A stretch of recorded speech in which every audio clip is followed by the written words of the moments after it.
سلام الله عليكم ورحمته تعالى وبركاته. أعزائي التلاميذ مستوى الثانية إعدادي مسار دولي، مرحبا بكم مجددا في هذا الفيديو الذي سأتناول فيه مجموعة من التمارين في درس الإنشاء الهندسي للصورة. Donc la vidéo est intitulée Exercice corrigé pour bien comprendre la construction géométrique d'une image. Dans l'exercice numéro 1, on a des schémas à compléter. Le premier schéma comporte un point objet lumineux et 3 rayons incidents.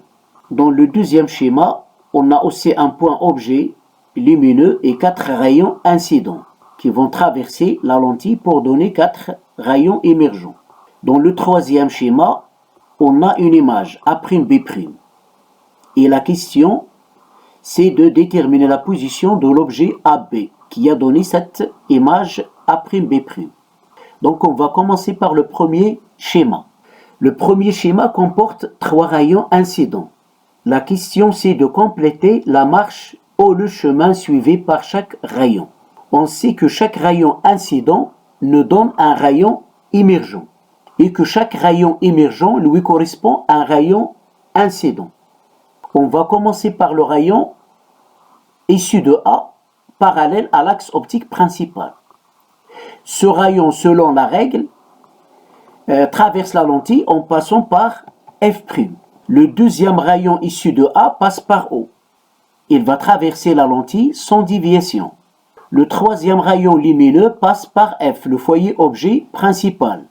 Elle ressort parallèlement à l'axe optique principal. Le point de rencontre de ces 3 rayons nous donne A', l'image de A.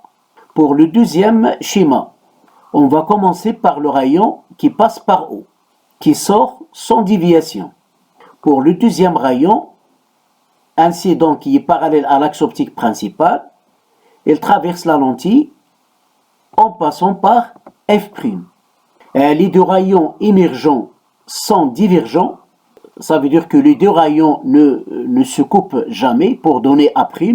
Donc pour trouver la marche des 2 autres rayons qui s'appuient sur les bords de la lentille, il faut tout d'abord connaître A', l'image de A. Donc si on ne connaît pas la position de A', on ne peut pas déterminer la marche de chaque rayon. Donc le troisième rayon et le quatrième rayon ne sont pas des rayons particuliers. C'est-à-dire que leur marche ou bien leur chemin est inconnu. C'est pour cela qu'il faut déterminer A'. Pour déterminer A', il faut tracer les prolongements des rayons émergents. Commençons par le rayon qui traverse la lentille en haut. Voilà son prolongement. Pour le deuxième rayon émergent, on trace son prolongement. Les 2 prolongements se rencontrent en un point qui est A', l'image de A. Dans ce cas, A' est un point image virtuel. Il se forme du côté de A. S'il se forme du côté droit, on l'appelle image réelle. Pour déterminer la marche suivie par ce rayon, il faut tracer un prolongement qui passe par A' et le point d'abouti de ce rayon. Ce prolongement nous donne la direction du rayon émergent. De la même façon, on détermine le rayon émergent de ce rayon incident. On trace tout d'abord le prolongement qui passe par A' et le point d'abouti de ce rayon, puis on trace le rayon émergent qui se confond avec son prolongement. On passe au troisième schéma. Pour déterminer P, c'est-à-dire le point objet qui correspond à B', il faut tracer le rayon qui traverse la lentille en haut sans déviation. Dans un deuxième temps, on va tracer un autre rayon qui passe par F' et passe par B', c'est-à-dire un rayon émergent qui passe par F' et B'.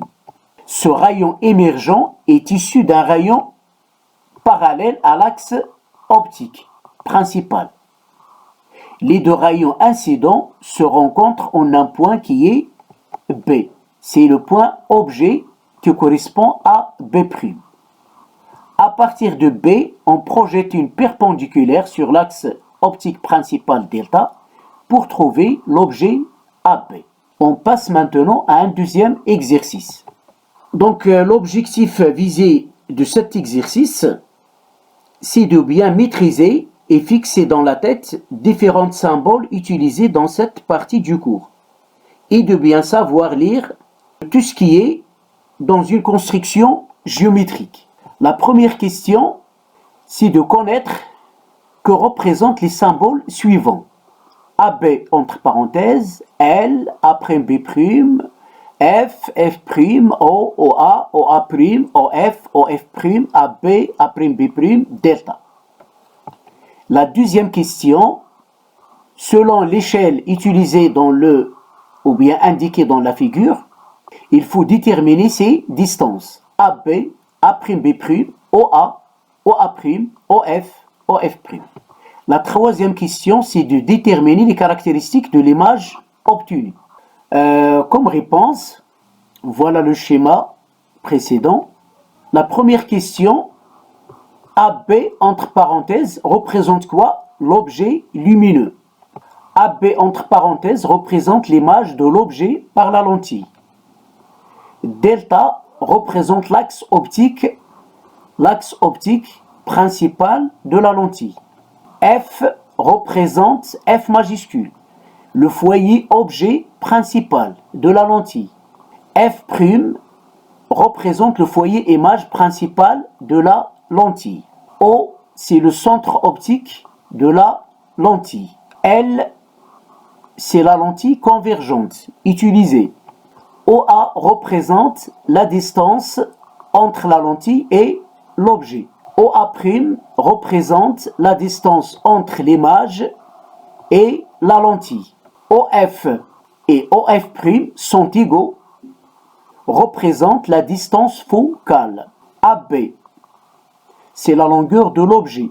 AB sans parenthèse. AB, c'est la longueur de l'objet. A'B', c'est la longueur de l'image. La deuxième question. En se basant sur l'échelle indiquée sur la figure, la distance O à quoi est égale? Selon l'échelle. Donc, un carreau, deux carreaux. Ça veut dire 2 fois 4, c'est 8 cm. OA', on va compter combien de carreaux? Dans OA', 1, 2, 3, 4, 5, 6, 7, 8. Donc, si 8 fois 4, c'est 32 cm. La distance focale OF ou bien OF'. Combien de grands carreaux, c'est-à-dire de centimètres? On a 1,5. 1,5 fois 4, c'est 6 cm. Pour AB, la longueur de l'objet, selon l'échelle, c'est la moitié de ce carreau. Pour A'B', on va compter combien de petits carreaux? 1, 2, 3, 4. Ça veut dire 4 fois 2, c'est 8 cm. Pour la dernière question, la troisième question, les caractéristiques de l'image obtenue. Donc l'image obtenue se forme dans le côté image ou bien dans l'espace image. Ça veut dire que la nature de cette image est réelle. C'est une image réelle qu'on voit dans l'écran. La deuxième caractéristique, c'est le sens. A'B' est renversé par rapport à AB. AB vers le haut, A'B' vers le bas. Sa position, donc la position de l'image est déterminée par OA', par cette distance. OA' c'est combien? C'est 32 cm. Sa longueur, la longueur de A'B' c'est 8 cm. Le troisième exercice. Pourquoi cet exercice? Pour vous montrer qu'il faut bien prendre par cœur ou bien mémoriser des notions, des règles, des définitions vues dans le cours. La première question, quelle est la différence entre l'image réelle et l'image virtuelle? La deuxième question, dans quel cas obtient-on l'image réelle? Troisième question, dans quel cas obtient-on l'image virtuelle? Quatrième question, dans quel cas l'image d'un objet se forme sur le foyer image principal et quelle est sa nature? Cinquièmement, si on place un objet lumineux à une distance de 16 cm d'une lentille convergente, on obtient une image réelle, de même taille que l'objet. La question, c'est de déterminer donc la distance focale de cette lentille. Donc, comme solution, pour la première question, la différence entre l'image réelle et l'image virtuelle. L'image réelle se forme sur l'écran. L'image virtuelle ne se forme pas sur l'écran. L'image réelle, elle se forme dans l'espace image. Par contre, l'image virtuelle, elle est dans l'espace objet, c'est-à-dire dans le côté objet. L'image réelle est toujours renversée, alors que l'image virtuelle est droite, c'est-à-dire non renversée, et grande. Donc ici, on a fait une comparaison entre l'image réelle et une image virtuelle pour déterminer la différence entre ces deux images. La deuxième question, dans quel cas on obtient l'image réelle? Donc pour obtenir une image réelle, il faut toujours placer l'objet lumineux à une distance qui est supérieure à la distance focale. La troisième question, dans quel cas obtient-on l'image virtuelle?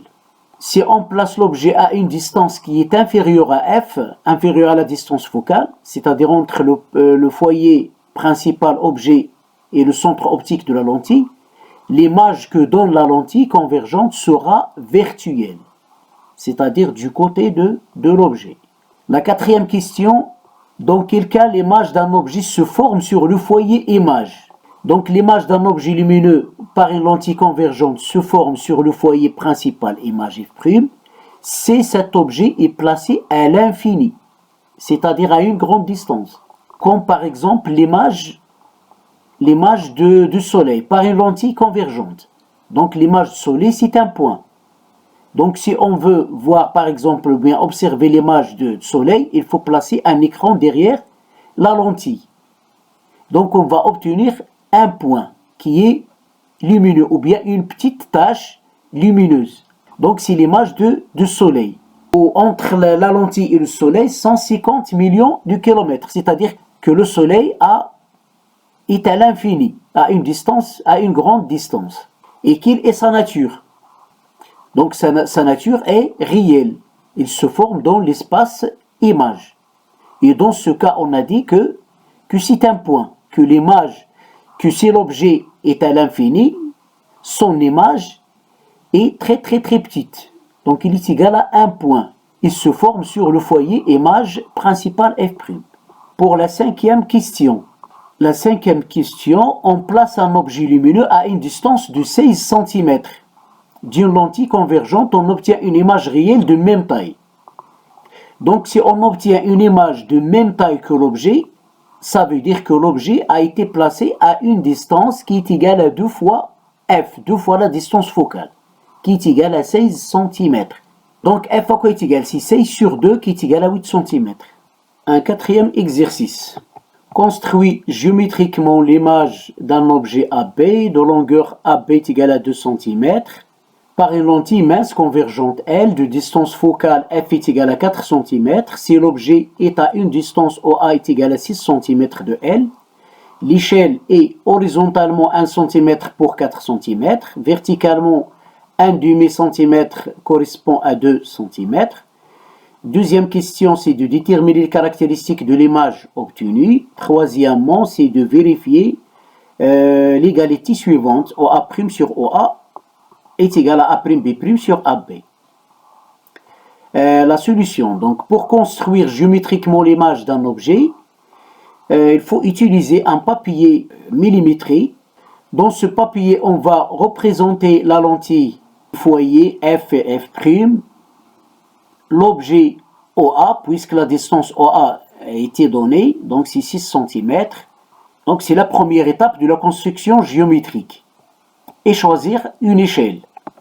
Voilà, papier millimétré. Présenter lentille par son symbole, son axe optique principal, son centre optique O, le point de rencontre de l'axe avec la lentille, l'échelle choisie, horizontalement 4 cm pour chaque carreau, verticalement chaque demi-carreau ou bien chaque demi-centimètre correspond à 2 cm. Dans le même schéma, il faut représenter les foyers F' et F. Il faut respecter les données. F est égal à 4 cm. Voilà, ça veut dire que F' a 1 cm de haut sur le papier, mais dans la réalité c'est 4 cm, ainsi que F, les deux sont à une même distance de haut. L'objet OA est à 6 cm de la lentille, 6 cm, voilà 4 cm, et la moitié de ce carreau. AB à 6 cm de la lentille, 4 et 2, 6 cm. Voilà la première étape. La deuxième étape pour construire géométriquement l'image, il faut à partir de B tracer deux rayons particuliers, deux rayons lumineux particuliers. Voilà, on trace un rayon incident qui part de B, traverse la lentille et passe par F'. Le deuxième rayon, par exemple, passe par F et ressort parallèlement à l'axe optique. Il rencontre le premier en un point, qui est l'image de B. On la note B'. Voilà la deuxième étape. La troisième étape de la construction géométrique, à partir de B', on projette perpendiculairement une droite sur l'axe optique principal de la lentille. Enfin, de B', on projette perpendiculairement une droite qui coupe l'axe optique en A', et par suite on obtient l'image A', B'. Voilà, en ce qui concerne la première question. On a construit géométriquement l'image A', B'. Et on a réalisé les trois étapes qu'on a vues dans le cours. Deuxièmement, qui détermine les caractéristiques de l'image obtenue. Les caractéristiques de l'image obtenue sont: sa nature est réelle, puisque A', B' se trouve dans l'espace image, c'est-à-dire le côté des rayons émergents. Son sens est renversé. Sa taille, suivant l'échelle A', B' à quoi est égal. Donc c'est 2 fois 2, donc c'est 4 cm, c'est-à-dire 2 fois AB. Sa position, elle est déterminée par OA'. OA' à quoi est égal 1, 2, 3. Donc 3 fois 4, c'est 12 cm. La troisième question, c'est de vérifier l'égalité des deux proportions, OA' sur OA et A'B' sur AB. On calcule les deux proportions. OA' sur OA à quoi est égal? OA' c'est 12, OA c'est 6, donc 12 sur 6 c'est 2. Et la deuxième proportion, A'B' sur AB est égal à 4 sur 2 qui est égal à 2. Donc les deux proportions sont égaux. Donc il est le but de vérifier cette égalité. C'est de bien connaître est-ce que la construction géométrique est juste ou non. Puisqu'on a trouvé que les deux proportions sont égaux, donc la construction géométrique est juste. Dans l'exercice 5, on considère la figure ci-contre. Sur un papier millimétré, on a une lentille L, un objet AB perpendiculaire à l'axe optique principal de cette lentille et une échelle. Horizontalement, chaque carreau représente 1 cm. Verticalement, chaque carreau représente 1 cm. Donc pour la première question, en se basant sur un rayon lumineux particulier, tracer l'image de l'objet lumineux AB. Donc dans ce schéma, on a un objet AB. À l'aide d'un rayon lumineux particulier, il faut déterminer son image A'B'. Pour répondre à cette question, le rayon lumineux particulier qu'il faut utiliser, c'est le rayon qui part de B, passant par O sans déviation.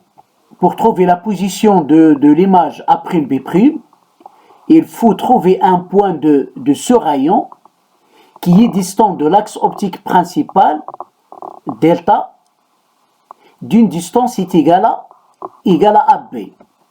On a ici AB est égal à 3 carreaux, donc il faut que A'B' est égal à 3 carreaux. C'est ce point, voilà, 1, 2, 3 carreaux, B'. Donc à partir de B', on projette perpendiculairement une droite qui nous donne l'image A'B'. Ainsi, on obtient l'image A'B'. Dans la deuxième question, il faut vérifier cette égalité entre les deux proportions OA' sur OA et A'B' sur AB.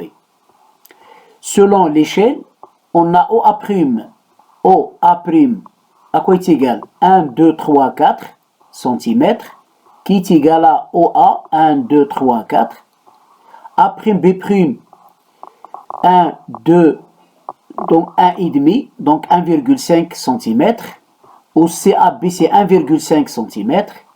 Au A' sur OA, c'est 4 sur 4, c'est 1. A'B' sur AB, c'est 1,5 sur 1,5, c'est 1. Les deux proportions sont égaux, ça veut dire que la construction est juste. La troisième question, à l'aide d'un rayon lumineux particulier, trouvez la position du foyer image principale F'. On détermine la position de F' par le rayon lumineux incident parallèle à l'axe optique qui émerge et passe par le foyer F' et B'.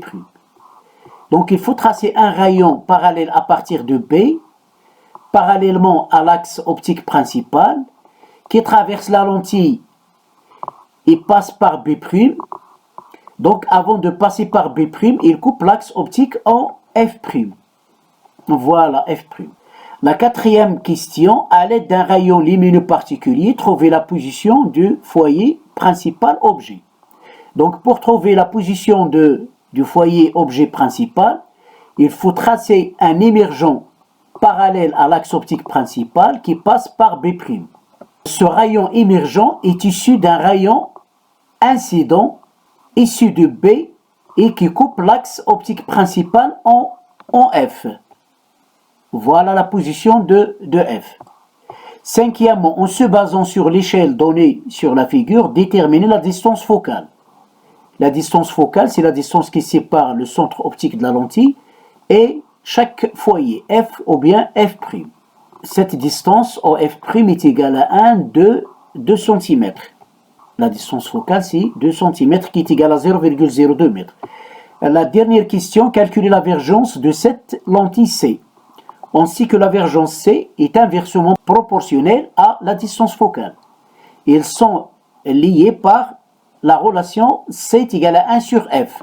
On remplace F par 0,02 m qui est égal à 100 sur 2. On a multiplié le numérateur et le dénominateur par 100 pour enlever la virgule. Il est égal à 50 dioptries. Nous arrivons à la fin de cette capsule. Merci de l'avoir suivi et à la prochaine leçon, Inch'Allah.